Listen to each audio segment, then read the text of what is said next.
Behind the glitz and glamour of every successful bar or nightclub is an astute operator. Not only do you need business acumen and the ability to stay ahead of the trend, you have to be willing to be the last person standing. The one who locks the doors at 6 a.m. mop in hand, no matter how long you've been in the business. In our first day in the life segment, we get to chat with Christian Rhomberg, the man behind KEE Club in Hong Kong and Shanghai. We're also going to pop over and chat to another legendary club operator, Cathal Keeley, the owner of Rula Bula, Solas, Keela and previously Rain. To get to the top of the ladder, you have to start at the bottom. In the bar world, that begins as a bar back. And for the night, I'm it. It's back-breaking work, I'm going to be sweating my bollocks off, and there'll be drunk people that are probably going to irritate the shit out of me. But you'll survive, and a hard day's work will do you some good for a change. It's time for you to meet Christian. Christian, thank you very much for taking the time to chat to me today. As an owner of a very well-established club and bar, can you give us a basic rundown of a day in your life?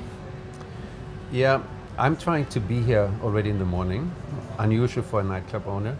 But I get things done in the morning, then I like to meet interesting people for lunch, or I have a business meeting. Afternoons we spend more with meetings within the company, looking at operations, doing brainstorming and marketing meetings. And then around 5, 6, it's more social time. We do have a lot of events here, which I like to join. I like to meet new people. And dinners are more events. Or I like to join a dinner. We have a lot of wine tasting dinners. We have very interesting visitors from around the world, and it's nice to meet them over dinner. So that's the interesting part of my job. And on the weekends, I do stay sometimes from the club, not all the time. It depends on my travel schedule. And as the owner of probably one of the most successful clubs in Hong Kong, have you found that operating a private members club has been the right business model as opposed to being open to, say, the general public? You know, I did that one for 20 years. I know. And didn't want to go back into that. And I was very encouraged by the China Club because it's a beautiful club.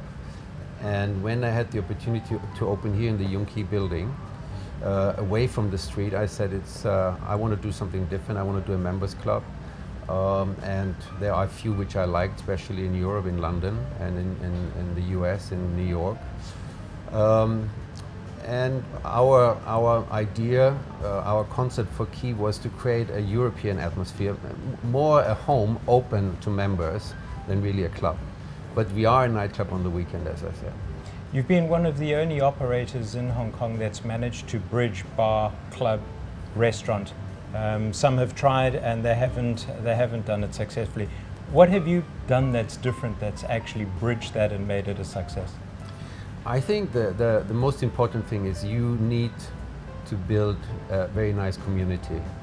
And it starts with yourself, it starts with the team you have around you, and we attract people and we make a big effort to attract interesting staff and then through them really an interesting cross-section of the whole society. And as a private club, a place where a lot of our members love to entertain their guests from overseas, you also get to meet a lot of people, interesting people coming through Hong Kong. And do you think the club scene's changed in the 20 years or more than 20 years that you've been in it? Yeah, fortunately it's changed. When I came here there was no club scene. I mean, there were 1 or 2 clubs.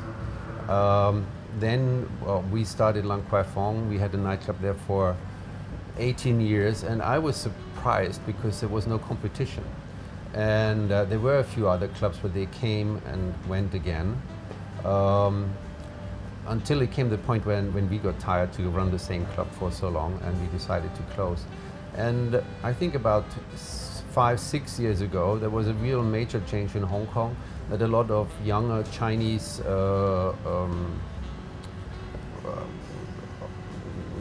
decided to open their own club. Normally as a group of friends they open clubs, and now today it's a very vibrant club scene in Hong Kong. And do you think they're sustainable? Do you think they have what it takes to actually go the 10, 15, 20 years that you'll surpass that without a doubt? Do you think they have it? Definitely there are some who will stay in the scene. And I mean, Hong Kong has a disadvantage because rent is so high. In other cities you have bigger spaces in the center of the town. In other cities, people are more prepared to travel from one area to another. In Hong Kong, everybody wants to be in one place, and that place is very expensive and very limited in space. So it's becoming more and more difficult to find the right venues. Sure. And your members that come, do they make use of the club more than the restaurant, or do you find that your membership is segmented and they come and enjoy certain aspects of the club? You know, among our members, we nearly have 3 generations. It can sometimes be that during the day for lunch you have the grandfather or the parents, and then in the evening they might come back for dinner, and in the night their children come, or which are then in their 20s. So yes, people use it in different ways. Some people like to come during the day for meetings. We have a lot of professional people coming for lunch, they have business meetings, and then we have more the fun crowd for dinners and for the club time. And do you find that running clubs is as exciting now as it was when you first started? I think it's getting more interesting. I mean, especially in our case, we learned a lot from our experience. We learned a lot in terms of marketing, we learned a lot in terms of collaboration. Hong Kong is the center of brands and luxury and lifestyle business. So most head offices are here in Hong Kong. Over the years we became friends with most of the brands and the people involved in them, and have built very strong relationships, and they trust us, and we do a lot of events with these brands and with people coming with new lifestyle ideas into the market.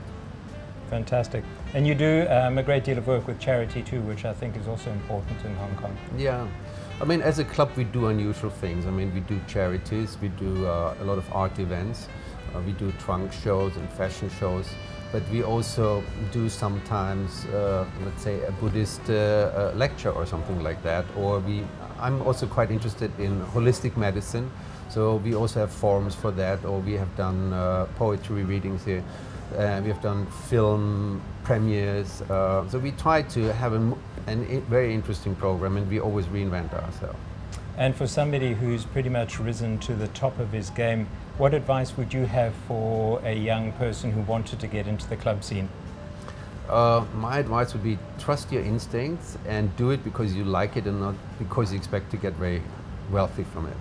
Fantastic. Thank you very much for taking the time. It's been fascinating chatting to you. Thank you, Jason.